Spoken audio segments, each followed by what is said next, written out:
পরীক্ষার খাতায় একটা রাসায়নিক সমীকরণকে ব্যালেন্স করে নিখুঁতভাবে লেখার ব্লুপ্রিন্ট বা নকশা ঠিক কেমন হওয়া উচিত চলুন আজ আমরা ধাপে ধাপে ঠিক এটাই দেখব যাতে এই টপিকটা আপনাদের কাছে একদম সহজ হয়ে যায়। আচ্ছা, প্রথমেই একটা জরুরি প্রশ্ন। এই যে কেমিক্যাল ইকুয়েশন ব্যালেন্স করার মতো এত গুরুত্বপূর্ণ একটা টপিক, এখানে ছাত্রছাত্রীরা প্রায়ই নম্বর হারিয়ে ফেলে কেন?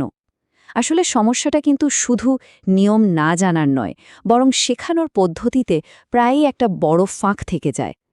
আজকের আলোচনায় আমরা প্রথমেই বুঝব যে ব্যালেন্সিংয়ের আসল সমস্যাটা ঠিক কোথায়। তারপর আমরা একটা সহজ ব্লুপ্রিন্ট দেখব যা সবকিছু মনে রাখতে সাহায্য করবে। এরপর ধাপে ধাপে পুরো পদ্ধতিটা শিখব এবং সবশেষে আত্মবিশ্বাস অর্জনের জন্য কিছু কৌশল জানব। তাইলে প্রথম পর্ব, ব্যালেন্সিংয়ের সমস্যা আর নম্বর হারানোর আসল কারণটা কি? বোর্ড পরীক্ষার খাতায় মনোযোগ ঠিক রেখে নির্ভুলভাবে উত্তর দেওয়াটা সত্যি বলতে একটা বেশ বড় চ্যালেঞ্জ। আসল কথাটা হলো, রাসায়নিক সমীকরণ ব্যালেন্স করার সবচেয়ে বড় চ্যালেঞ্জ কিন্তু শুধু অ্যাটম বা পরমাণু গোনা নয়।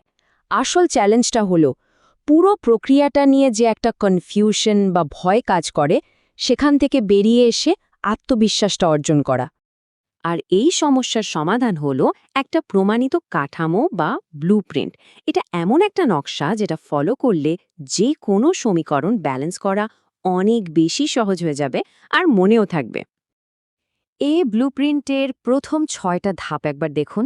প্রথমে আমরা সমস্যাটা ঠিক কি সেটা বুঝব, তারপর মূল ধারণাটা একদম পরিষ্কার করব, আর ধাপে ধাপে পুরো পদ্ধতিটা শেখার পর সাধারণ ভুলগুলো চিহ্নিত করব।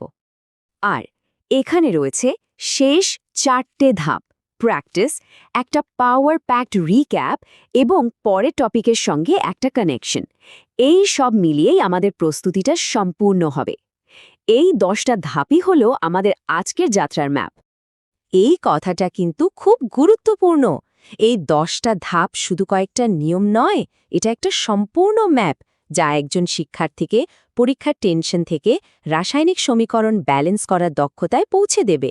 চলুন তাহলে এই যাত্রাটা শুরু করা যাক। বেশ, তাহলে আমাদের ব্লুপ্রিন্টে প্রথম পর্যায়ে শুরু করা যাক। আচ্ছা, কেন একটা ইকুয়েশনকে ব্যালেন্স করাটা এত জরুরি? এর পেছনের মূল কারণটাই বা কি? দেখুন, শেখাটা তখনই সবচেয়ে ভালো হয় যখন আমরা কোনো সমস্যার সমাধান খুঁজি। আজ আমরা ব্যালেন্সিং শিখব, এটা বলার চেয়ে ব্যালেন্সিংয়ের নম্বর কাটা যাচ্ছে, এই প্রশ্নটা কিন্তু অনেক বেশি জরুরি। কারণ আমরা এখানে নম্বর হারানোর সমস্যাটাকেই সমাধান করতে এসেছি। আর এটাই হলো মূল কথা। সেরা শিক্ষার শুরুই হয় একটা সমস্যার স্বীকৃতি দিয়ে। আমাদের সমস্যাটা হলো অসম্পূর্ণ বা স্কেলেটাল ইকুয়েশনের জন্য নম্বর হারানো। কারণ রসায়নে ভরের সংরক্ষণ সূত্র বা law of conservation of mass অনুযায়ী বিক্রিয়ার আগে আর পরে পরমাণুর সংখ্যার সমান থাকতেই হবে। এবার আমরা মূল পদ্ধতিতে ঢুকছি। এই অংশে আমরা ব্যালেন্সিংয়ের সবচেয়ে গুরুত্বপূর্ণ নিয়মটা শিখব এবং একটা এনসিইআরটির উদাহরণ দিয়ে ধাপে ধাপে পুরো প্রক্রিয়াটা দেখব। ব্যালেন্সিংয়ের একটাই গোল্ডেন রুল আছে, আপনি শুধুমাত্র ফর্মুলার সামনের সংখ্যা বা কোএফিশিয়েন্ট পরিবর্তন করতে পারবেন, কিন্তু ফর্মুলার ভেতরের ছোট সংখ্যা বা সাবস্ক্রিপ্ট যেমন H2O2 ওটা কখনো পরিবর্তন করা যাবে না। এটা মনে রাখলেই কিন্তু অর্ধেক কাজ হয়ে যায়। আমরা হিট অ্যান্ড ট্রায়াল পদ্ধতি ব্যবহার করব, তবে একেবারে ধাপে ধাপে। প্রত্যেকটা স্টেপের পর আমরা নিজেকে মনে করাবো যে আমরা ঠিক কোন সমস্যাটার সমাধান করলাম। এতে কোনো কনফিউশন তৈরি হবে না আর শেখার গতিও ঠিকঠাক থাকবে। চলুন একটা উদাহরণ দেখা যাক। Fe plus H2O gives Fe3O4 plus H2। প্রথমে সবচেয়ে জটিল যৌগ মানে Fe3O4 এর অক্সিজেনকে ব্যালেন্স করি। ডান দিকে 4টে অক্সিজেন আছে, তাই বাম দিকে H2O এর সামনে একটা 4 বসাই। ইকুয়েশনটা দাঁড়ালো Fe plus 4H2O gives Fe3O4 plus H2। এবার ছোট্ট একটা চেকপয়েন্ট, হাইড্রোজেন পরমাণুর সংখ্যা কি দুই পাশে সমান হলো? না, হয়নি। বাম দিকে হাইড্রোজেন হলো 4 গুণ 2 মানে 8টা, তাই ডান দিকে H2 এর সামনেও একটা 4 বসাতে হবে।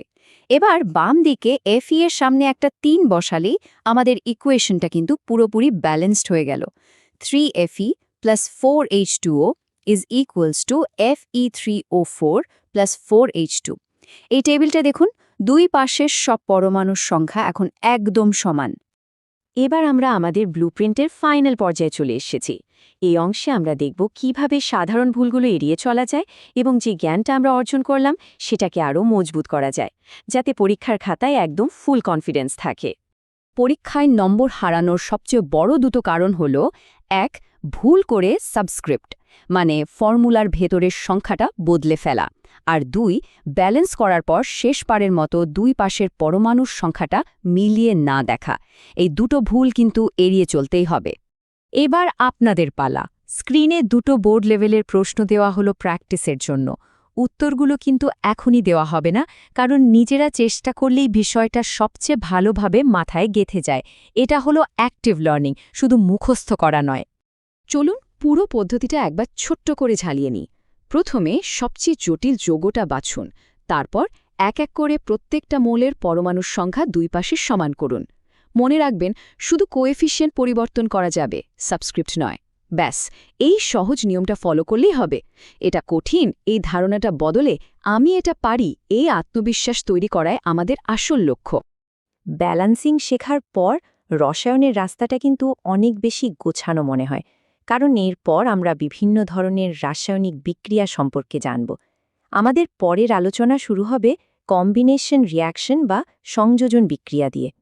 তাহলে এই ব্লুপ্রিন্টটা ব্যবহার করে এখন যে কোনো রাসায়নিক সমীকরণকে ব্যালেন্স করা কি অনেক সহজ মনে হচ্ছে না? একটা ভালো ব্যাখ্যা শুধু তথ্য দেয় না, এটা শেখার একটা যাত্রাপথ তৈরি করে দেয়, যা আমাদের আত্মবিশ্বাস বাড়াতে সাহায্য করে।